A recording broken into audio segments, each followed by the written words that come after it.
दिवसांपासून या ठिकाणी अनगर चाप्पर तहसील कार्यालयाच्या संदर्भामध्ये वेगवेगळ्या पद्धतीने उपोषण होतात। त्याचबरोबर मोहोळ हे 40-50 लोकसंख्येचं जे तालुक्याचं ठिकाण आहे हे 3 दिवस बंद ठेवण्यात आलं होतं। इतर गावांचा पाठिंबा आहे, अनेक सामाजिक संस्था पाठिंबा देत आहेत। गेल्या 3 दिवसापासून इथले 4 तरुण आमरण उपोषणाला बसलेत। आपण या भागाचे लोकप्रतिनिधी, आता आपली काय भूमिका आहे? माझी हीच भूमिका आहे की अप्पर तहसील तर मोहोळ किंवा कामठी कुरुल भागात जो लोकांना जे सविस्तर पडतं, सोयीस्कर पडतं ते त्या ठिकाणीच असायला पाहिजे। कुठेतरी टोकाला घेऊन जात असाल तर त्याचा मी ठामपणे या ठिकाणी विरोध करते। नुकतंच मला खासदार म्हणून मोहोळनी एवढा मोठा लीड दिला आणि जेव्हा परवा मुख्यमंत्री पंढरपूरला आले होते तेव्हा पण मी त्यांना स्वयंस्पष्ट पत्र दिलं होतं की जिथे आहे तिथेच असायला पाहिजे। ते अनगर किंवा कोणत्याही अशा टोकाच्या भागात नेलेलं आम्हाला चालणार नाही आहे। मागच्या आठवड्यात पुन्हा एकदा त्यांना पत्र दिलं, ते दिल्लीला येणार होते पण त्यांचा दौरा रद्द झाला।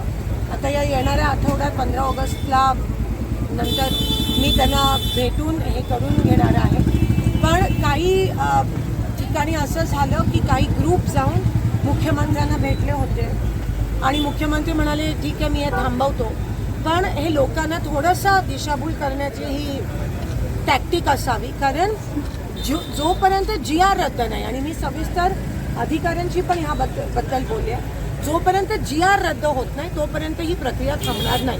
फोनवर तुम्ही कितीही बोललात पण जर GR तुम्ही रद्द करत नाही तर तुमची आतमधून मिलीभगत आहे, लोकांच्या बरोबर खेळी खेळण्यात येत आहे।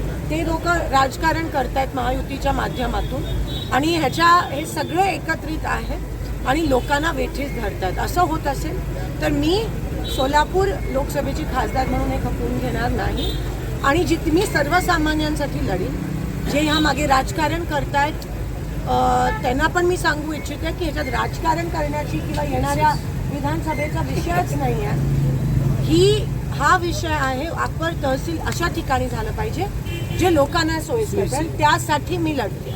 आणि म्हणून मी खासदार म्हणून ते अप्पर तहसील मोहोळ किंवा कामठी कुरुल या भागात सोडून दुसरीकडे कुठेही होऊ देणार नाही। एकंदरीत मुख्यमंत्र्यांनी समितीची दिशाभूल केली असेल 100% दिशाभूल, कारण का रद्दच झाला नाही ना GR। तुम्ही फोनवर बोलता आणि मग अधिकारी म्हणतात की रद्द नाही, कॅन्सल जब तक होता नहीं तब तक कुछ नहीं हो सकता। मॅडम, राजन पाटलांविषयी काय बोलणं झालं का या संदर्भात तुमचं? मी जसं म्हणाली तसं मी सर्वसामान्यांसाठी लढते। मला कोणाची नावं, ह्यांची नावं, त्यांची नावं घ्यायची नाही आहेत। मला सर्वसामान्यांनी मतदान दिलं आहे, सर्वसामान्यांचा माझ्याकडून अपेक्षा आहे आणि मी त्यांचा विश्वास सार्थ करणार म्हणजे करते।